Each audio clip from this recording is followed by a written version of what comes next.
बुंगोन बेखौनो खाबु लानानै बुंगोन हानि समस्याखौ जों फोजोबगोन ओरैथोरै समस्याखौ जों फोजोबगोन खिन्थु बेफोर जेंनाखौ फोजोबनांगौनि थाखाय बिपिएफआ गोलाव सम मोन्दोंमोन बेखिनि समनि गेजेराव बिथांमोना खिन्थु बेखौ मावफुंनो हायाखै समावबो बिगोन गाबोन इलेक्सन जायोबा आंनोबो टिकेटखौ नांगौ थ' बियो आलादा बाथ्रा जागोन जायखिजाया आं दिनैनि दिनाव जितु इउपिपिएलनि सासे दैदेनगिरि आंनाव मोनसे दायित्व दङ इउपिपिएल हान्जाखौ जेरैखि जाया जोङो कख्लाबारियाव जिहेतु देरहाखागोन बे देरहाहोनायनि बिबाना आंनावबो थागोन आरो फैगौ समाव जिहेतु इउपिपिएल हान्जायानो सरकार सालायनो थांबाय दं बे दिनैनि दिनाव गेरेन्टेड बे आं बुंनाय बाथ्रा नङा बे आं सा बिजिरनानै बुंनाय बाथ्रा नङा जोंनाव जितु इन्टारनेल सार्भे रिपर्ट बे सार्भे रिपर्टनि गेजेरजों जों दिनैनि दिनाव बुंगोन जे गाबोननि दिनाव जुदि बिसायख'थि जायोब्ला इउपिपिएलआ 25टानिख्रुइबो बांसिन समस्थियाव देरहानानै सरकार दानो थांगासिनो दं जोंनि कख्लाबारि ब्लक इउपिपिएलनि बेन्दोङाव थानाय रुपुहि प्राइमारिनि जितु पिसिडिसि अफिस बे पिसिडिसि अफिसाव मोनसे जयनिं हाबाफारि लादों 12 एपिबिनि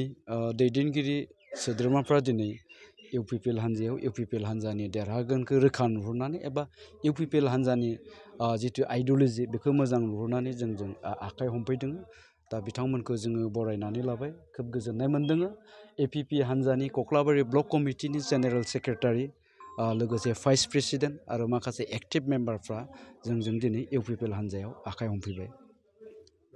जिहेतु एपिबि हान्जानि गोबां दैदेनगिरिफ्रानो दिनैहाय रिजिगनेसन होनायखौ जों नुनो मोनबाय दङ माबायदि जाहैगोन बिथांमोननि थासारिया इयुनाव मिडियानि गेजेरजों जोङो सम सम नुनो मोन्दों माने जोंहा एपिबिनि मानिजाथाव आफादगिरि बिथां मेडामा गोबां जायगायाव गिदिंनानै गावसिनि राजखान्थिखौ एसे अर्गेनाइज खालामदों आरो गोबां जायगाफ्राव डिस्ट्रिक्ट कमिटि ब्लक कमिटि दानायखौ जोङो नुनो मोन्दों खिन्थु बेजों लोगोसे एखे रोखोमैनो जोङो मिडियायाव गोबां समाव एपिबिनि दैदेनगिरिफोरखौ गुबुन गुबुन राजखान्थि हान्जायाव जगदान जाफिननायखौ नुबाय थादों दा एखे रोखोमैनो जोंनि कख्लाबारि ब्लकआवबो दिनै एपिबिनि ब्लक कमिटिनि जेनेरेल सेक्रेटारिखौ लानानै गोबां सोद्रोमाफ्रा दिनै जोंजों जगदान जादों थ' बेखौ नायोब्ला एपिबि राजखान्थि हान्जानि जितु फैबाय थानाय जितु बिसायख'थिनि जा थासारि बे थासारिखौ माने खोब आसा गोनां बायदि नुहुराखै कख्लाबारि बियाबाव बिपिएफ हान्जायाबो जितु गोख्रों जों बिसायख'थि फोसावदिंनायखौ नुनो मोनबाय दं बिथांमोना इउपिपिएलखौ बिग जिर' होननानै बुंदों थारैनो इउपिपिएलआ बिग जिर'मोन नामा कख्लाबारि बियाबाव दिनैनि समाव नैबे जिहेतु बिसायख'थिया खाथियाव सफैबाय बिटिआरनि जा बिसायख'थि बे माने सेप्तेम्बरावनो जानो थांगासिनो दं दा बेखायनो गुबुन गुबुन राजखान्थियारि दोलो लोगोसे जायफ्रा गावबागावखौनो बिजाथि महरै गथायनो नागिरदों नैबे बिसायख'थियाव दा बिथांमोना गावबागावखौ बयबो क्लेम खालामनानै लागोन दे नैबे समस्थियाव आंनो देरहागोन बे समस्थियाव जों पार्टियानो देरहागोन देग्लाय जोंनि सरकार दागोन थ' बेफोर खोथाखौ बुंबाय थाखागोन दा कख्लाबारि समस्थियावबो बेवहाय बिपिएमल' खोथा नङा बिजेपिआबो बुंदों जे देग्लाय कख्लाबारियाव बिजेपिआनो देरहागोन आरो बेजों लोगोसे कंग्रेसआबो बुंदों कंग्रेसआबो गेलेगोन देग्लाय कख्लाबारियाव जे कंग्रेसआबो देरहाखागोन होननानै बुंदों जे गुबुन गुबुन जायफोरा बिसायख'थि गेलेगोन दिनैनि दिनावहाय कख्लाबारि समस्थियाव बिथांमोना बयबो क्लेम खालामनानै लादों खिन्थु रियेलिटियाव जोङो बारबोनाय जाफोर बिसायख'थि बे बिसायख'थिनि जा हिस्ट्रिखौबो लायोब्ला जों नुगोन 2015 सननिफ्राय दिनैसिम इउपिपिएल हिसाबै बे कख्लाबारियाव जेनफैयाखै आरो जेननायनिबो खोथा गैया मानोना कख्लाबारि समस्थिनि बयबो रायजो राजा बिथांमोना जोंनि ओनसोलखौ अल राउन्ड डेभेलप खालामनांगौनि थाखाय बारलांनाय बे मोनथाम मोनब्रै बिसायख'थियाव इउपिपिएलनो भट होबोबाय थादों गाबोननि दिनाव जायफ्रा थांनाय 5 बोसोर 6 बोसोरनिफ्राय इउपिपिएलनो भट होबोबाय दङ दिनैनि दिनाव बिथांमोना गुबुन पार्टिनो भट होनायनि खोथा गैया दा बेखायनो आं बुंगोन जाय जियानो बुङाथों माने बे कख्लाबारि समस्थियाव इउपिपिएल हान्जाखौ दिनैनि दिनाव रावबो फेजेननो हानाय नङा जिहेतु बिपिएफआ सरकाराव फैफिनब्लाथाय गुबुन गुबुन हाबाफोरखौ मावगोन होननानै बिथांमोना फारिलाइ दिहुनदों जेनेबा हानि समस्याफोरखौबो क्लियार खालामगोन होननानै बिथांमोना खौरांगिरिफोरनि गेजेरजों बुंबाय दं हानि समस्यानि खोथा बुङोब्लाथ' हानि समस्यायाथ' दिनैनि खोथा नङा हानि समस्याया जोंनि माने गोलाव समनि समस्या बे समस्याया जेलानाखि बिपिएफआ सिगाङाव जिखिनि माने गोलाव सम माने सरकाराव दंमोन बे समावबो जोंनि हानि समस्या दंमोन खिन्थु बे समावहाय बिसोरो 16,000नि बारा बिथांमोना हानि समस्या 16,000 फेमिलिनि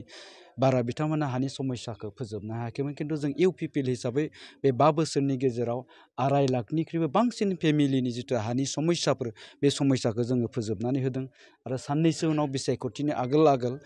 गोबां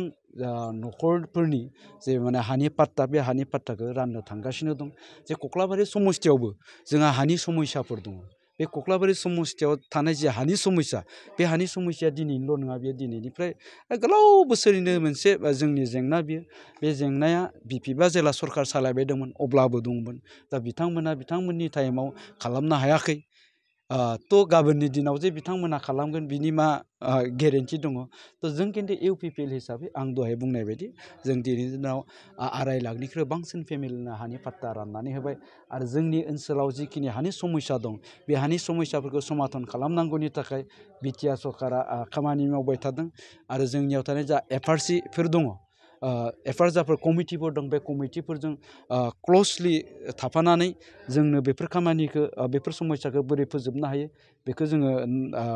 मावगासिनो दङ एफआरसि कमिटिजों थाफानानै दिनै जोङो डाइरेक्टरखौ लोगो हमनांगौ फरेस्टनि रेन्जारखौ लोगो हमदों सिएम सारजों रायलायनांगौ दं बेखौ रायलायदों फरेस्ट मिनिस्टारजों रायलायनांगौ दं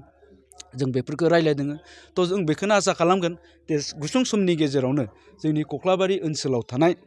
जा हानि जेंना बेफोर जेंनाया सुस्रांजागोन खिन्थु दिनैनि दिनाव बिसायख'थिनि समाव बयबो बेखौनो बुंगोन बेखौनो खाबु लानानै बुंगोन हानि समस्याखौ जों फोजोबगोन ओरैथोरै समस्याखौ जों फोजोबगोन खिन्थु बेफोर जेंनाखौ फोजोबनांगौनि थाखाय बिपिएफआ गोलाव सम मोन्दोंमोन बेखिनि समनि गेजेराव बिथांमोना खिन्थु बेखौ मावफुंनो हायाखै गेजेराव बिसायख'थिया गोबां गैलिया नोंथाङाबो सासे टिकेट दाबिदार मा फोरमायगोन माबायदि मिजिंथिदों टिकेट मोननायनि टिकेटखौथ' आं सिगाङावबो बिदों दिनैनि समावबो बिगोन गाबोन इलेक्सन जायोबा आंनोबो टिकेटखौ नांगौ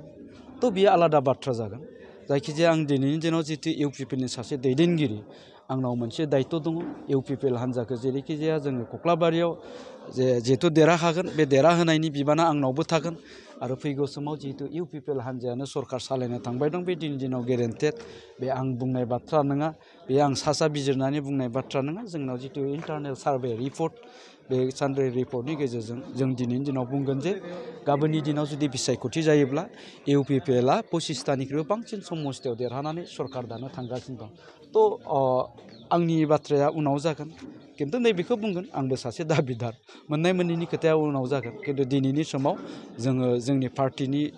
थाखाय खामानि मावबाय दं जोंनि पार्टिखौ गोबां भटआव देरहाहोनांगौनि थाखाय कक्लाबारियाव जिखिनि दायित्व दं बे दायित्वखौ